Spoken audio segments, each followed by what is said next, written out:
Now by Eylon Levy, spokesperson for the Israeli government and veteran of the Israeli Defence Forces. Welcome to you. Thanks very much for being with us. We'll talk more about the Jordanian field hospital shortly. First of all, I want to ask you specifically what's happening at the Al-Shifa hospital, where the IDF says that there is an operation going on, a targeted operation. We've heard from eyewitnesses saying there's shooting going on all around the hospital and inside, and there's bulldozers outside. Can you tell us exactly what is happening there? I can't comment on specific operational matters of what is a very fast-changing scene, but the IDF has been operating inside the hospital above the Shifa terror complex. You know, for a month now we've been warning that Hamas hides underneath hospitals. That's a claim the European Union reaffirmed just a few days ago when it condemned Hamas's use of hospitals as human shields. We called on Hamas to surrender and come out with a white flag, stop abusing the hospital, stop exploiting international law by taking that protected site and jeopardizing its protected status by hiding its militants inside it. And now our forces have gone in. We've taken in media as well, including the BBC.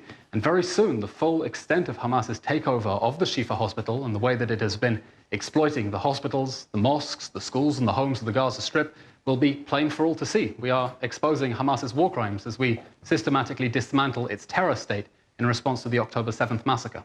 How many militants have you found or killed there? I can't comment on specific matters. What can you tell us about the operation? Do you believe that you have found definitive proof that you can show to the world that there is a Hamas control centre in or underneath that hospital? This is a fast-moving scene, and the forces on the ground who are there together with your reporters will present that evidence as soon as we can and give them access as soon as it is safe to do so. In the meantime, you'll be all too well aware of the heavy criticism that Israel is coming under for operating in and around a hospital which should, under international law, be protected spaces. So there is, I'm sure you'll agree, some urgency for Israel to find and deliver this proof. You're correct that under international law, hospitals must be protected. According to the Additional Protocol 1 of the Geneva Conventions, hospitals must not be used as bases for military activities.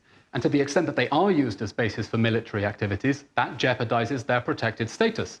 Article 14.1 is very clear, 13.1 is very clear on that matter, that when they are used and abused for military purposes, we are entitled to give sufficient warning, and when that warning goes unheeded, the hospital's protected status lapses. That is exactly what has happened after a month in which we've been alerting the world to the abuse that Hamas has been making of hospitals across the Gaza Strip, after calling on it to surrender, after that warning has gone unheeded. And we know that we are fully acting within our obligations under international law, which does not give blanket immunity to terrorists just because they choose to hide under hospitals. As you know, Hamas denies these claims and denies that those pictures that you've shown... Hamas also denies that it holds civilian hostages, and we know that they're holding 240 hostages. You mentioned you had just earlier a clip with Osama Hamdan, a serial liar who just days ago said that Hamas isn't holding civilian hostages. They're holding over 30 children, including babies, 10-month-old babies. This is a terror organization that on October 7th burned, butchered, raped, tortured, mutilated, and then lied about it to the entire world. So really, the fact that Hamas denies it, this really doesn't need to be said. Let me ask you specifically about the water and oxygen in the hospital. The director of the Al-Shifa hospital has said that Israeli troops have blown up the main water supply and that people are screaming for thirst, in his words. Do you know if that is the case? Israel has been facilitating the provision of humanitarian aid into the hospital. But has it blown up the main water supply to the Al-Shifa hospital? I haven't heard that report, and that wouldn't sound correct. What I can say is, over the weekend, Israel hand-delivered 300 litres of fuel for the use of the generators in the hospital. Hamas stopped them using it. And the first thing we did as soon as we entered that compound, going in together with medical teams and together with Arabic speakers, we brought them into the operation. We didn't target them, as the BBC incorrectly reported earlier, is we went to be able to deliver humanitarian aid to the people inside the hospital, to give them incubators, to give them food, to give them medical supplies, because that is part of how we see the conduct of this moral campaign in what is obviously a very difficult circumstance, having to operate inside a hospital where Hamas has been trying to use people as human shields, because its whole strategy is based on hiding behind civilians.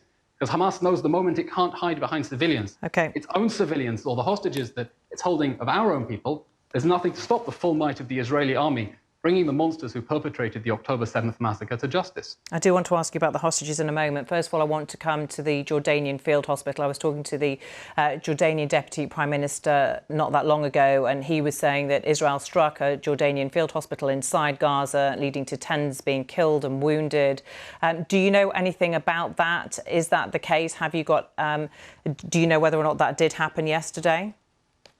I'm not familiar with that specific report, but as we move and dismantle Hamas's terror state, we've been providing evidence of the way that Hamas has been systematically abusing hospitals and ambulances and locating the launchers for its booby traps inside clinics and using its own ambulances to transport terrorists. So I don't know what happened in this specific case, but unfortunately we are fighting against an enemy that has spent the best part of 16 years deliberately embedding itself under civilian areas in order to make it difficult for our army to reach them. And we're continuing with our goal of trying to get civilians out of harm's way, peeling away those layers of human shields so we can go after the monsters who perpetrated the October 7th massacre. It's a war against Hamas, not the people of the Gaza Strip. OK, your goal that sits alongside that is to try and free these 240 hostages taken on October the 7th.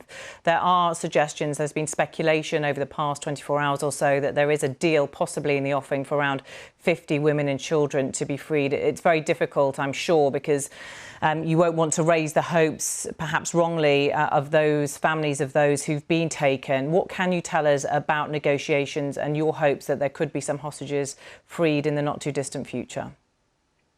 But the less we speak publicly about sensitive negotiations, the more likely we are to be able to bring these people home. Ultimately, human lives hang in the balance. The lives of children, babies who've been held by masked gunmen for 40 days now. We're doing everything we can to bring them home safe. We're demanding their immediate and unconditional return. We're demanding Red Cross access to them, which they have not had. But of course, these are sensitive discussions on issues of life and death, and I can't speculate about them on TV. I want to talk to you just briefly about the situation inside Israel with regards to the political implications of all of this and how people are feeling about Prime Minister Benjamin Netanyahu. And I appreciate you're a government spokesperson, but you'll know that Yair Lapid, the opposition party leader, has called for him to resign. And there's a lot of frustration from not just the families of those hostage victims, but across the country that perhaps he's not the right man to be leading this country through this war and into the future. Do you feel that he is? Are you confident that Benjamin Netanyahu is the right man for this job? First of all, people are right to ask very difficult questions about what happened on October 7th, and the Prime Minister has been clear that when this war is over and when it ends with Israel's total victory over Hamas, we will have those difficult discussions, and everyone, including the Prime Minister, will have to give full accountability for the failure of what happened on October 7th. But for now, we're focusing on this war, on winning this war, on destroying the monsters who perpetrated the October 7th massacre. I can tell you the whole of Israeli society is united around that. From left and right, people understand this war can only end with the total defeat of Hamas. That's what we're focusing on now. And we're focusing on the questions that are going to help us prosecute that war. And we'll open everything up when this war ends. Eylon Levy, spokesperson for the Israeli government. Thank you.